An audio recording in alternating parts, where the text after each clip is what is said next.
अस्सलाम वालेकुम एवरीवन। आज की इस वीडियो में मैं आपको वो सारे इंपॉर्टेंट क्वेश्चन कराने वाली हूँ जो कि आपके एग्ज़ाम के लिए मोस्ट इंपॉर्टेंट है, जो आपको बिल्कुल ही पक्के से अच्छे से तैयार करना है, क्योंकि आपको यहीं से क्वेश्चन, आधे से ज़्यादा क्वेश्चन आपको यहीं से देखने को मिल जाएंगे। क्योंकि आपके पेपर में हमेशा या तो प्रीवियस ईयर के मॉडल पेपर से या फिर आपके जमाल मॉडल पेपर से ही क्वेश्चंस आते हैं ज़्यादातर।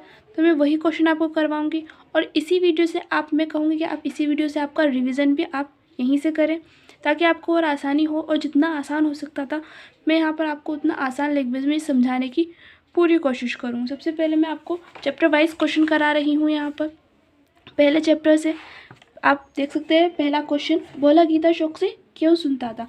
तो क्यों? भोला कहानी सुनने का बहुत शौकीन था और गीता के अध्याय के आखिर में महात्म सुनकर बहुत खुश होता था। ये वाला क्वेश्चन अच्छे से तैयार कर लेना।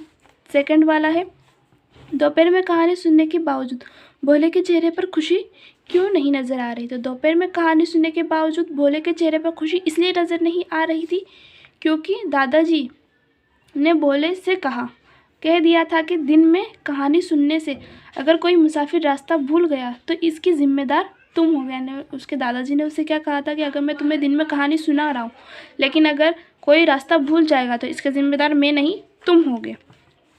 नेक्स्ट वाला क्वेश्चन है ये वाला तो आप बिल्कुल अच्छे से तैयार करिएगा। औरत का दिल मोहब्बत का समंदर होता है, मुसन्निफ ने भी ये बात क्यों कही है? क्यों? क्योंकि औरत के दिल में और मोहब्बत का जज्बा होता है, वह किसी और के दिल में नहीं होता। औरत अपने माँ बाप, भाई बहन, खानिद, बच्चे सभी से मोहब्बत प्यार करती है और इतना करने पर भी वह प्यार खत्म नहीं होता। एक दिल के होते हुए वह सबको अपना दिल देती है, यानी कि एक दिल के होते हुए भी अब सबको बहुत प्यार करती है। इसने मुसन्निफ ने कहा है कि औरत का दिल मोहब्बत का समंदर की मानद है। इसके बाद वाला है, अगला वाला है आपका क्या, भोला कहाँ चला गया था और क्यों? तो भोला रात के वक्त अपने मामू को ढूंढने परसीपुर से आने वाली सड़क पर चला गया था। बिल्कुल आसान और सीधी लैंग्वेज में आपको यहाँ पर आंसर का जवाब देना है आपके, ठीक है। और इसके बाद ये वाला क्वेश्चन भी है, इंपॉर्टेंट है। राजन सिंह बेदी के अफसानों के मजमूए के नाम लिखिए। तो उनके 6 मजमूए। अगर पूछे कि राजन सिंह बेदी कितने अफसाने के मजमूए शाले हुए तो कितने हुए थे? 6 मजमूए शाले हुए थे। उनमें से कौन कौन से नाम पूछे तो नाम भी लिख देना। दाना बादाम, गरहन, खोक जिल्ली, अपने दुख मुझे दे दो, हाथ हमारे कलम हुए और मक्ती बुध। ये क्वेश्चन है आपके फर्स्ट चैप्टर के। फिर है आपका सेकंड चैप्टर के कौन से क्वेश्चन करने वो भी बता रही हूँ। उस्ताद मंगू कौन था और उसे दुनिया के हालात की खबर किस तरह मिली? तो उस्ताद मंगू बिना पढ़ा लिखा नौजवान था।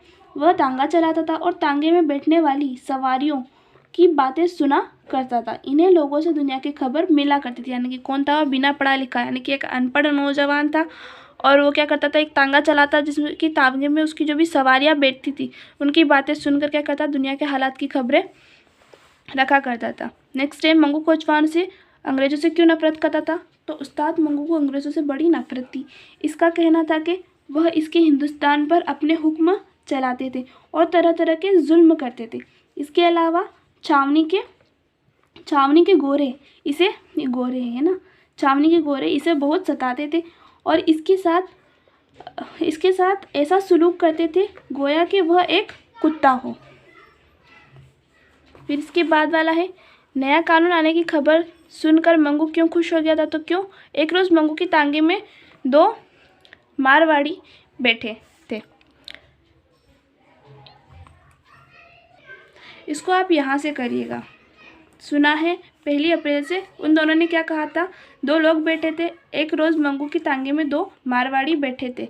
इन्होंने क्या कहा था कि सुना है कि 1 अप्रैल से हिंदुस्तान में एक नया कानून चलेगा और बहुत कुछ बदल जाएगा और हिंदुस्तानियों को आज़ादी मिल जाएगी। इन मारवाड़ियों की बातें सुनकर वो बहुत खुश हुआ। इसको मैंने थोड़ा शॉर्ट भी कर दिया ताकि आपको अच्छे से समझ में आ जाए। बस इसमें आप 3 क्वेश्चन ही करिएगा। इसके बाद है आपका सबक 3 का पहला क्वेश्चन है, सर सैयद ने अपना बचपन कैसे गुजारा? तो कैसे गुजारा था? सर सैयद ने बचपन में घर से तालीम हासिल कर स्कूल में गए और खेलकूद में हिस्सा लिया। वह अपने हम उम्र मामू और खालाजाद भाइयों और दीगर करीबी रिश्तेदारों के लड़कों के साथ खेल खेलते जिनको बुजुर्ग देखते रहते थे। ये वाला चीज़ तैयार कीजिएगा, इम्पोर्टेंट है आपका। ये वाला इतना इम्पोर्टेंट नहीं है, लेकिन मैं कहूँगी आप इसको अच्छे से पढ़ के जाइए। तो सर सैयद के नाना के यहाँ दस्तरखान के क्या आदाब थे? तो सर सैयद के नाना के यहाँ सुबह के वक्त एक छोटा दस्तरखान बिछता था। नवासे नवासे सभी इस दस्तरखान पर खाना खाते थे। नाना साहब पर एक कुल्ची की चीज़ एक चमचे में लेकर अपने हाथ से रकाबी में रखते और तमाम बच्चे बहुत अदब और सफाई के साथ खाना खाते। सबको ख्याल रहता कि कोई चीज़ दस्तरखान पर गिर ना पाए, हाथ खाने में ज़्यादा भरे ना और खाने की आवाज़ मुंह से ना निकले। इसके बाद है थर्ड वाला, ये इंपॉर्टेंट है, इसको अच्छे से तैयार कीजिए। सर सैयद ने बचपन में कौन कौन से खेल खेले? तो सर सैयद ने बचपन में गेंद बल्ला, कबड्डी, गुड़िया, आँख मिचौली वगैरह खेल खेले थे। ये भी इम्पोर्टेंट है, ये आपको पूछा गया था, तो इसको भी तैयार करना। सर सैयद ने दरबार में देर से आने की क्या वजह बताई? तो सर सैयद ने दरबार में देर से आने की वजह बताई कि मैं देर से उठा, और बादशाह ने क्या नसीहत की थी कि सुबह जल्दी उठा करो। यहाँ से आपके ऑब्जेक्टिव भी बन सकते हैं, इसको अच्छे से करना। फिर इसके बाद है सर सैयद को गाँव में जाकर रहना क्यों पसंद था? सर सैयद को गाँव में घूमना फिरना, ताज़ा घी, बाजरा और मक्की की रोटियाँ बहुत ज़्यादा मज़ा देती थी, इसलिए सर सैयद को गाँव में जाकर रहना पसंद था। यहाँ से ऑब्जेक्टिव बनेगा ये वाला, तो इसको भी अच्छे से करना। सर सैयद ने तैरना किससे सीखा था? तो तैरना अपने मामू जान से सीखा था। इसके बाद है आपका सबक 4, आजमाइश। राम सियाह और इसकी बीवी भागवती के ख्यालात में क्या फ़र्क था? तो भागवती एक जज्बाती औरत थी, वह दूसरों की मदद करना भलाई समझती है, वह अपने आप को खतरे में डाल सकती है। उसके पति राम सियाह मील इससे मुख्तलिफ है, वह अपनी जान की फ़िक्र में मुब्तला रहता है कि कहीं कोई आफत ना आ जाए, वह कमज़ोर दिल और डरपोक था। नेक्स्ट वाला है, राम सियाह मील के दरवाजे पर सिपाही आए तो इसने क्यों कहा कि मेरे पास आमान का परवाना है? तो क्यों कहा था उसने आमान? देखो यहाँ जो आमान का परवाना कहा गया है वो क्या है हकीकत में? उसको हम हुक्म नामा कहते हैं, जो किन्होंने दिया था? अंग्रेज़ों ने उसको दिया था। उसके तहत क्या हो रही थी? उसकी हिफाजत हो रही थी। अंग्रेज़ों ने उनको क्या दिया था? हुक्मनामा दिया था, जिसकी वजह से उनकी हिफाजत की जिम्मेदारी कौन ले रहा था? अंग्रेज़ ले रहे थे। तो राम सियाह मील के घर जब सिपाही आए ताकि वह घर की तलाशी ले सके, तो राम सियाह मील ने कहा कि वह ऐसा नहीं कर सकते। क्यों ना कि उसके पास अंग्रेज़ों का दिया हुआ हुक्मनामा है जिसके तहत इसकी हिफाजत की जाएगी, और सिपाही उसे किसी भी तरह का नुकसान नहीं दे सकते, इसलिए उसका हुक्मनामे को आमान का परवाना कहा गया है। तो यहाँ पर जो हुक्मनामा है वही आमान का परवाना भी है। सिपाही सलमा और किशन कनूर को मशक्क़े के किस शहर से बाहर क्यों ले जाना चाहते थे? देखो मशक्क़े की शक्ल में यानी कि गुलाम बनाकर ले जाना चाहते थे। जो सिपाही थे वो सलमा और किशन कनूर को कहाँ ले जा रहे थे? गुलाम बनाकर शहर से बाहर ले जाना चाह रहे थे। सिपाही सलमा और किशन कनूर इसलिए मशक्क़े किस कर शहर से बाहर जाना चाहते थे कि कोई इन्हें पहचान कर अंग्रेज़ों को ना बता दे। मशक्क़े की शक्ल सूरत में इनकी पहचान वाले जान लेंगे कि इन्हें अंग्रेज़ों ने गिरफ्तार करवाया और इन्हें शहर से बाहर भेजा जा रहा है। इसके बाद ये 2 क्वेश्चन है, ये 2 क्वेश्चन आप पढ़ लेना। ये मैं आपको समझा नहीं रही हूँ, आप अच्छे से कर सकते हो इन क्वेश्चंस को। इसके बाद है आपका सबक 5, औरतों के हुकूक। इस्लाम में औरतों को क्या दर्जा दिया गया है? तो इस्लाम में औरतों को मर्दों के बराबर हुकूक इख्तियार दिया गया है। मैं कहूँगी कि आप इसको अच्छे से पढ़ लीजिए, क्योंकि आप इसको अपनी मर्ज़ी से भी लिख सकते हैं। इसमें आपको ज़्यादा वो टेंशन लेने की ज़रूरत नहीं है, क्योंकि इसमें वही बताना है जो इस्लाम में औरतों को हुकूक व इख्तियार दिए गए। तो क्या दिए गए हैं? इस्लाम में औरतों को मर्दों के बराबर हुकूक इख्तियार किया गया है। हालांकि नाबालिग होने से बालिग होने तक जो इख्तियार औरतों के लिए है वही मर्दों के भी है। कोई मर्द किसी औरत से ज़बरदस्ती शादी नहीं कर सकता। औरत अपनी शादी की खुद जिम्मेदार और मुख्तियार है। औरत की शादी के पहले और शादी के बाद जो जायदाद मिले इसकी खुद मालिक है, और जिस तरह चाहे इस तरह उसका इस्तेमाल कर सकती है। वह अपनी माल से जायदाद खरीद सकती है और बेच भी सकती है। इस तरह तमाम गुनाहों और सवाब के उजूज़ औरत दुनिया और आखिरत में जज़ा और सज़ा पा सकती है। यानी कि दुनिया में जो वो काम कर रही है वो उसकी सज़ा वो आखिरत में भी उसको मिलेगी, और वही चीज़ मर्द पर भी होता है, और यही मर्द के लिए भी है। सेकेंड वाला है महजब कौमों में औरतों के लिए कैसा कानून था। तो महजब कौमों में बावजूद ये कि इनके यहाँ का कानून औरतों के लिए निहायत ही नाकस था, यानी कि बहुत ख़राब था। मर्दों को औरतों के साथ कैसा सलूक करना चाहिए। तो मर्दों को औरतों के साथ हमेशा अच्छा सलूक करना चाहिए, उनकी खुशी आराम का ख्याल रखना चाहिए, इन्हें अपनी खिदमत गुजार समझने के बजाय अपना हमदर्द, दोस्त और गम का शरीक समझना चाहिए। और एक ये वाला क्वेश्चन, सर सैयद अहमद खान ने अलीगढ़ में कौन सा कॉलेज कायम किया और बाद में वह किस इल्मी अदारा के नाम से मशहूर हुआ था। तो कौन सा, सर सैयद अहमद खान ने अलीगढ़ में 1857 में एक स्कूल कायम किया, है ना। इस स्कूल को 1878 में मोहम्मदियन इंग्लो निटल कॉलेज और फिर बाद में 1920 में अलीगढ़ मुस्लिम यूनिवर्सिटी की शक्ल में हिंदुस्तान का एक नुमाया तालीमी अदारा बना दिया था। इसके बाद है आपका सबक 6।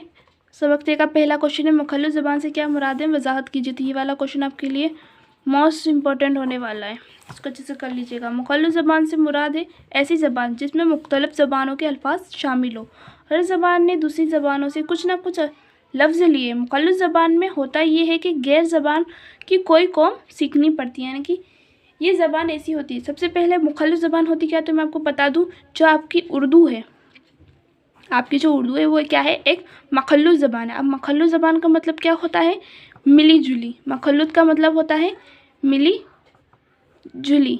मिली जुली यानी कि हर एक ज़बान से यहाँ पर आपके लफ्ज़ लिए गए हैं, जैसे कि अरबी, फारसी, अंग्रेज़ी, इन सारी ज़बानों से लफ्ज़ लेकर जो ज़बान बनी है उसको हम क्या कहते हैं, उर्दू कहते हैं। तो उर्दू कैसी ज़बान होती है, एक मखल्लूत ज़बान है। तो ये आपके ऑब्जेक्टिव में पूछा जा सकता है, इसको अच्छे से कर लीजिएगा, अच्छे से याद रखिएगा। तो मुखल्लू ज़बान से क्या मुराद है, ऐसी ज़बान जिसमें अलग अलग ज़बानों के क्या होते हैं, इसमें अल्फाज शामिल होते हैं। और मुखल्लू ज़बान में क्या होता है कि हर कौम में से ली गई कुछ ना कुछ लफ्ज़ इसमें आपको मिलते हैं।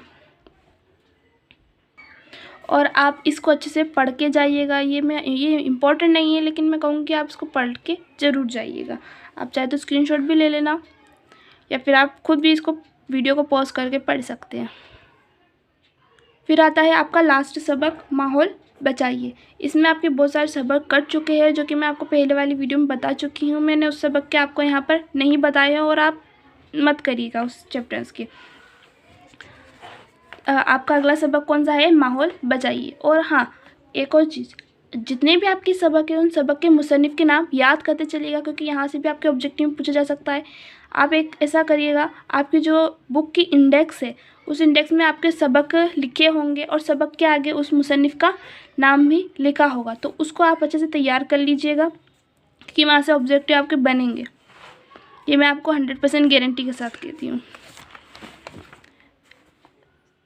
आपका क्वेश्चन है तेज़ाबी बारिश किसे कहते हैं, इसके असबाब पर रोशनी डालिए। तो तेज़ाबी बारिश किसे कहते हैं, ये आपका इम्पोर्टेंट है, इसको अच्छे से करिएगा।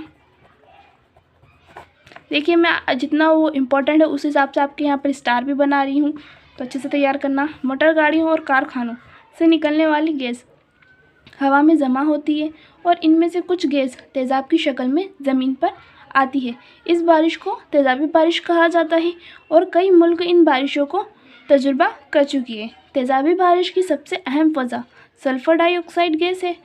इस गैस से हवा में ज़्यादा खतरा है, यानी कि तेज़ाबी बारिश क्या होती है, जो मोटर गाड़ियों से निकल रहे हैं धुएँ, उनसे हवा में क्या हो रही है, सल्फ़र डाइऑक्साइड जमा हो रही है, जो आपके लिए या हम सब के लिए बहुत ख़तरनाक है। उसको हम तेज़ाबी बारिश कहते हैं।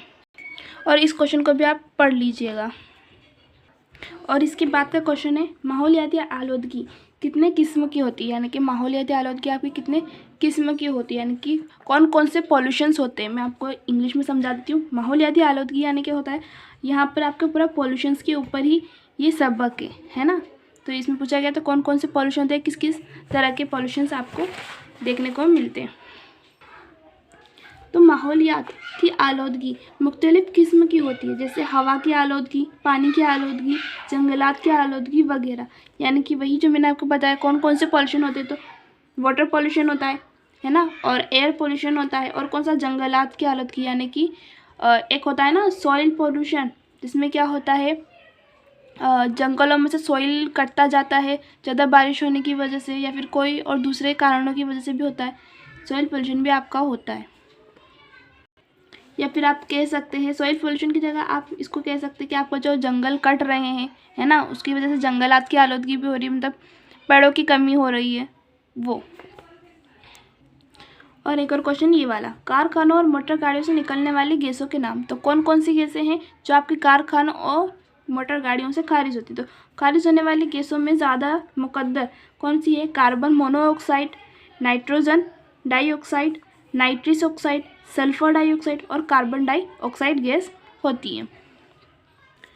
इसी के साथ मैं आपको सारे सबक के कवर करा चुकी हूँ क्वेश्चन, तो उन क्वेश्चंस को अच्छे से तैयार करिएगा। इसके बाद मैं आपको गज़ल की करवा रही हूँ। गज़ल में आपकी, जैसा कि मैंने बताया है आपको, आप इनके शायर का नाम और गज़ल के नाम भी अच्छे से तैयार करिएगा, क्योंकि जो भी गज़ल पूछे आपसे शायर का नाम पूछेगा ही, तशरीह में पूछेगा। सियाक व सबक में आपको लिखना ही रहता है कि कहाँ से लिया गया है, सबक का नाम और शायर का नाम लिखना है, और उसके बाद आपकी तशरीह पूछता है। तशरीह को करने का मैं एक और सिंपल तरीका भी बताऊंगी अपनी नेक्स्ट वीडियो में, इसके बाद ही मैं अपलोड कर दूंगी जल्दी, ताकि आप भी जल्दी से अपनी तैयारी को कंप्लीट कर सके।